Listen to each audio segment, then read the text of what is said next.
मैं अनिल कुमार अग्रवाल भारतीय राष्ट्रीय मजदूर कांग्रेस इंटक महासंघ का राष्ट्रीय उपाध्यक्ष आज सभी किसान एवं कर्मचारी वर्ग व उत्तर प्रदेश के नागरिकों का रक्षाबंधन के अवसर पे बधाई ज्ञापित करता हूँ और आशा करता हूँ कि हिंदू रीति रिवाज के पावन पर्व प्रेम से परिपूर्ण पर्व पर सभी खुशहाल और दिल से पर्व मना रहे हैं। इसके अलावा मैं यह भी कहना चाहूँगा कि हम लोगों का उद्देश्य सभी वर्ग के कर्मचारी एवं किसानों को हित लाभों से अवगत कराना और उसे दिलाने का मुख्य कार्य है, जिसे हमारे संपूर्ण भारतवर्ष में हमारा संगठन अपनी पूरी ताकत के साथ इस काम को अंजाम देने में लगा हुआ है।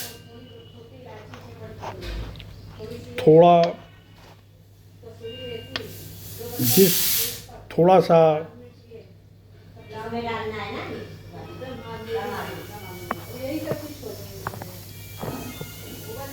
और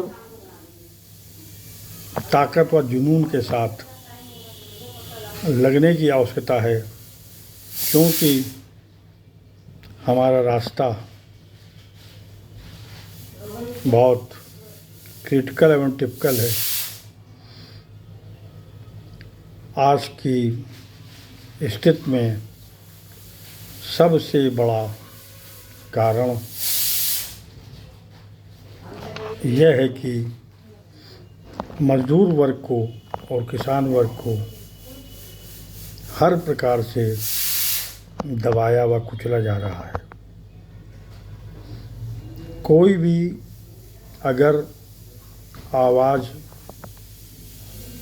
उठाना चाहता है तो सरकार के पास अनेकानेक दमनकारी नीतियां हैं, जिस पर चलकर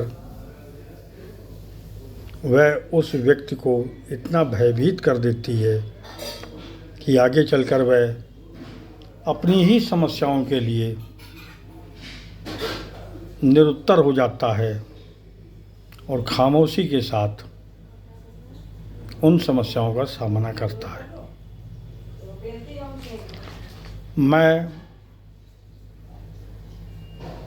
विशेष रूप से अपने संगठन से जुड़े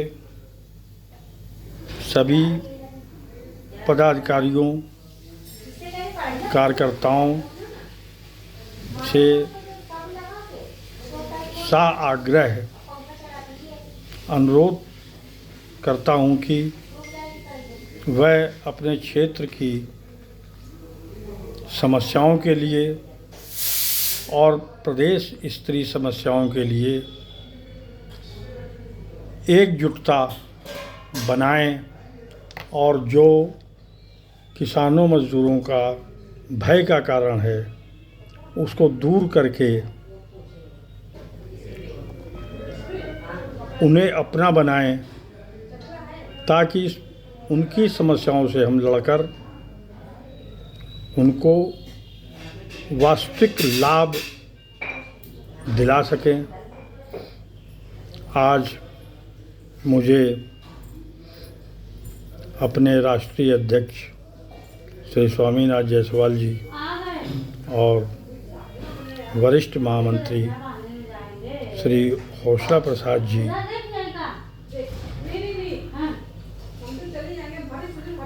का मैं आभार भी व्यक्त करना चाहता हूँ कि उन्होंने मुझे इस योग्य समझा कि मैं राष्ट्रीय उपाध्यक्ष के कार्यों को संपादित करने के साथ साथ मध्य प्रदेश, उत्तर प्रदेश एवं बिहार का प्रभारी बनकर भी कार्य करूं और वहां पर संगठन को मजबूत करने का प्रयास करूं।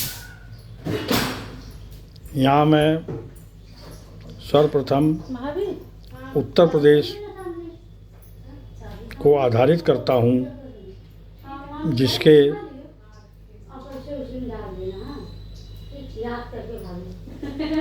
प्रदेश अध्यक्ष श्री विजय शर्मा जी हैं।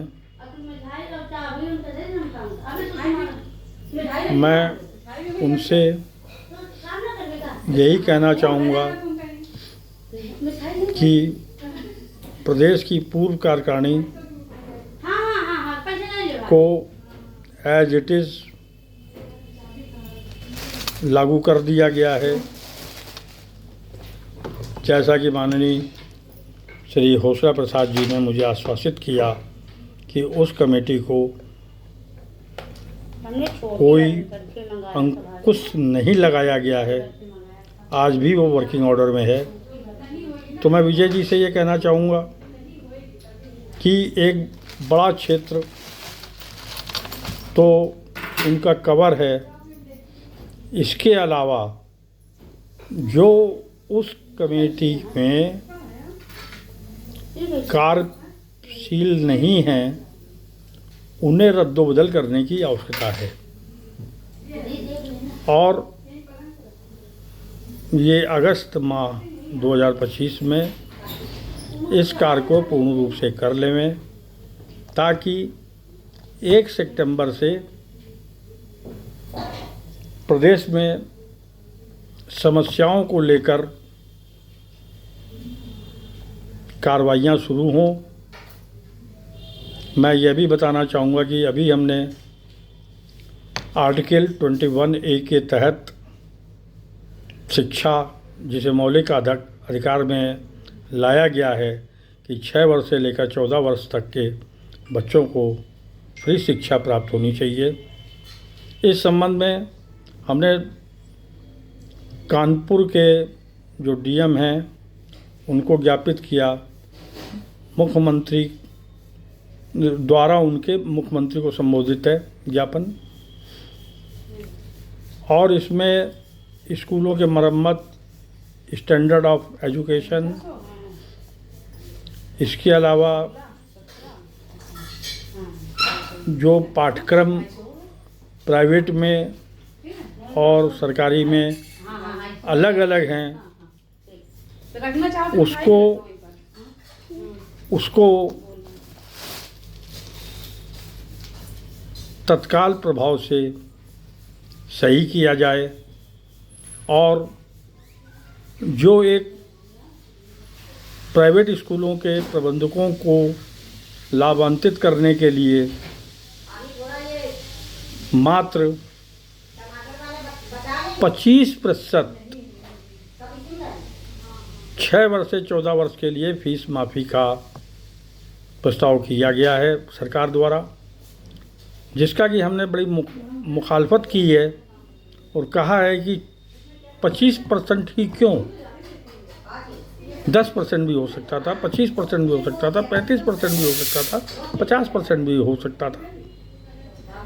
आपने क्या मुनाफाखोरी और इन स्कूलों को के प्रबंधकों को व्यक्तिगत लाभ पहुंचाने की दृष्टि ही मात्र ये काम किया। अब चाहे तो सरकार उसको सब्सिडी दे, चाहे कुछ भी दे, लेकिन मौलिक अधिकार के तहत जो शिक्षा आ रही है उस शिक्षा का लागू होना आवश्यक है। पाठ्यक्रम अलग अलग नहीं होने चाहिए और प्राइवेट स्कूलों की भी एक फ़ीस का पैमाना होना चाहिए, कोई एक स्तर होना चाहिए। ऐसा नहीं कि एक स्कूल 150-200 रुपया मंथली और फ्री डोनेशंस वगैरह मंथली बेसिस पर लेता रहे और उसको मनमानी तरीके से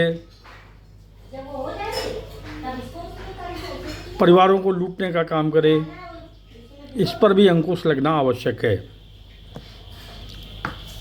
तो मैं विजय भाई से पुनः आग्रह करूंगा कि लड़ाई बहुत बड़ी है। घाटमपुर में चीनी मिल, बिजली संयंत्र, उत्तर प्रदेश के अंदर जगह जगह पर किसानों मजदूरों की समस्याएं मुंह बाए खड़ी हैं और भयभीत जनता को अपनी लय ताल में लाना है, तभी हम इस लड़ाई को कायदे से लड़कर जीत सकेंगे। अब मैं मध्य प्रदेश की तरफ आता हूँ। मध्य प्रदेश में कैलाश अग्रवाल गोयल जी प्रदेश अध्यक्ष पूर्व में थे। उन्हें उनकी गतिविधियों को देखते हुए हाल फिलहाल पद से वंचित कर दिया गया था, किंतु हमारे वरिष्ठ महामंत्री हौसला प्रसाद जी ने एक उन्हें और मौका दिया कि वो आगे चलकर अपनी गलतियों को सुधारें और संगठन के प्रति ईमानदारी के साथ कार्य करें। इस संबंध के अंदर मैंने कैलाश गोयल साहब से अनेकानेक वार्ता की और उनके आश्वासन के आधार पे मैंने राष्ट्रीय अध्यक्ष श्री स्वामीनाथ जायसवाल जी को भी आश्वासित किया कि कैलाश गोयल जी अब कोई गलती की पुनरावृत्ति नहीं करेंगे और जो भी कमिटमेंट करेंगे उसे वो फुलफ़िल करने का 100% काम करेंगे। किंतु थोड़ा दुख भी है, इतना कहने सुनने के बाद भी यहाँ तक कि ये भी प्रोग्राम चेकआउट हो गया कि आप अपनी कार्यकारिणी जो भी आपने पूर्व में प्रेषित की थी उसे पुनः मुझे भेजें और एक कार्यक्रम अपने क्षेत्र के अंदर यथाशीघ्र बनावें जिसमें कार्यकर्ता सम्मेलन लेवल का हो और जितने भी आपके भाई दोस्त और संगठन से जुड़ने वाले व्यक्ति हों वो सब शरीक हों। तो उन्होंने कहा कि मैं इस कार्यक्रम को खंडवा या इंदौर में करना चाहूँगा। तो मैंने कहा कोई बात नहीं, आप इसको खंडवा या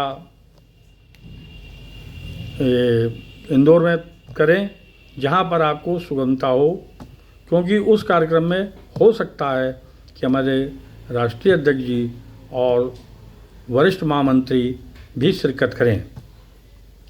लेकिन हर बात पे बात बदलने वाले हमारे कैलाश गोयल जी ने मुझसे कमिटमेंट करके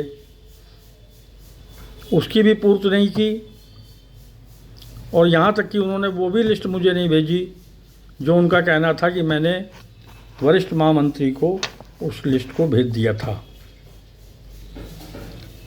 अभी कल ही मेरी उनसे पुनः बातचीत हुई। मैंने कहा कि गोयल साहब, बड़ा अफसोसजनक विषय है कि अभी तक आपने किसी भी चीज़ पर अमल नहीं किया। अपनी बातों पर ही अमल नहीं किया, कैसे हम आप पर एतबार करें कि आगे चल के आप जो है अपनी कही हुई बातों को लागू करेंगे। फ़िलहाल उन्होंने फिर मुझसे कहा कि मैं आपको आश्वासित करता हूँ कि मैं ये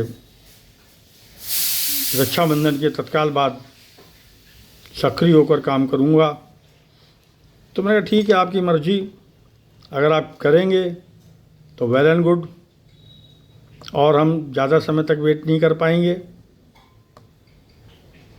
आप अपना फाइनल हमें बताएं। इसके अलावा हमारे युवा प्रदेश अध्यक्ष श्री दिलीप सिंह जी जो मध्य प्रदेश के हैं, दिलीप सेन जी जो मध्य प्रदेश के हैं, उनसे भी मैं अनेकानेक बार ये बात कह चुका हूँ कि भाई आप अपनी कार्यकारिणी का कब गठन करेंगे। जैसा कि मेरी जानकारी में है कि उन्होंने केवल एक ही व्यक्ति को जिलाध्यक्ष के रूप में नियुक्त किया है और उस जिलाध्यक्ष ने भी अभी तक अपनी कोई भी कार्यकारिणी का गठन नहीं किया है। तो मैंने कहा कि भाई देखिए, एक टाइम लिमिटेशन प्रोग्रामिंग बनाइए। अगर आप लोग टाइम लिमिटेशन प्रोग्रामिंग लेके नहीं चलेंगे तो संगठन को कैसे खींच पाएंगे या कैसे काम कर पाएंगे। क्या केवल पद ही आपको चाहिए था, पद आपको मिल गया और आप जो है मतलब खामोश हो गए। पद आपको इसलिए दिया गया कि संगठन के गौरव को चारों तरफ फैलाने के लिए आप अपना काम करेंगे। किसान मजदूर की समस्याओं को लेकर के आप उसके मुद्दों को लेकर आगे बढ़ेंगे। केवल पोस्टरबाजी से काम नहीं चलेगा, हकीकत में ज़मीन पर रह कर के भी काम करना होगा। मैंने उनसे भी कहा कि आप एक प्रोग्राम अपने यहाँ का रखिए, उसमें उन सब लोगों को बुलाइए, मैं खुद उसको एड्रेस करना चाहूँगा। उन्होंने भी मुझे आश्वासित किया कि मैं यथाशीघ्र इस संबंध में कार्रवाई करूँगा। अब मेरे प्रभार में एक प्रदेश बिहार भी है, जहाँ पर अभी मैंने 2 महीने के अंदर या 3 महीने में विधानसभा चुनाव भी होने हैं और वहाँ की राजनीति इस समय काफ़ी गरमाई हुई है। इस संबंध में मैंने गोपाल चौधरी जी को प्रदेश अध्यक्ष मनोनीत करने का प्रस्ताव माननीय श्री हौसला प्रसाद जी और राष्ट्रीय अध्यक्ष श्री स्वामीनाथ जायसवाल जी को प्रेषित किया। और गोपाल जी से मैंने स्पष्ट शब्दों में कहा कि अपनी कार्यकारिणी, जिलावार कार्यकारिणी का प्रपोजल बना करके आप तत्काल मुझे भेजें और साथ ही अगस्त माह में ही आप कार्यक्रम लगाएं, उसमें हम सब लोग शिरकत करेंगे। तो उन्होंने मुझसे ये बात कही कि मैं 19 तारीख के बाद हफ्ते भर के अंदर ये सब कुछ करके और अगस्त अंत तक यहाँ पर मीटिंग का काम कर लूँगा। तो मैं कहना चाहता हूँ कि जब तक हम सब लोग संगठित होकर तन मन धन के साथ आपसी तालमेल बनाकर आगे नहीं चलेंगे या बढ़ेंगे या सबको साथ जोड़ने का काम करेंगे, तब तक विजय हमसे दूर रहेगी। तो माननीय, इन सब बातों को आज आपके सम्मुख रखने का उद्देश्य यह है कि मेरी बात को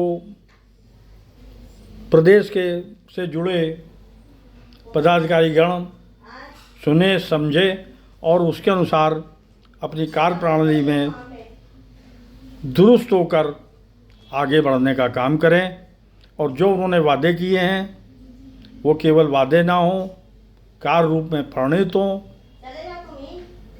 खोखलापन ना हो, ठोस कार्य हो। केवल कह देने से बात नहीं बनती, कार्य करने से बात बनती है, कार्य करने से कार्य होता है। इन्हीं शब्दों के साथ मैं आज पुनः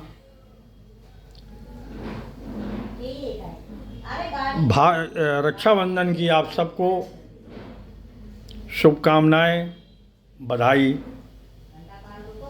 प्रेषित करता हूं और आशा करता हूं कि हम सब मिलकर जो भी मुद्दे हैं, जो भी समस्याएं हैं, उन पर विजय पाएंगे और जो हमारे वरिष्ठ पदाधिकारियों के द्वारा दिशा निर्देश और कार्यक्रम घोषित होते हैं, उन कार्यक्रमों में दिशा निर्देशों का अक्षरशः पालन करते हुए हम लोग आगे बढ़ेंगे, संगठन को मजबूत करेंगे।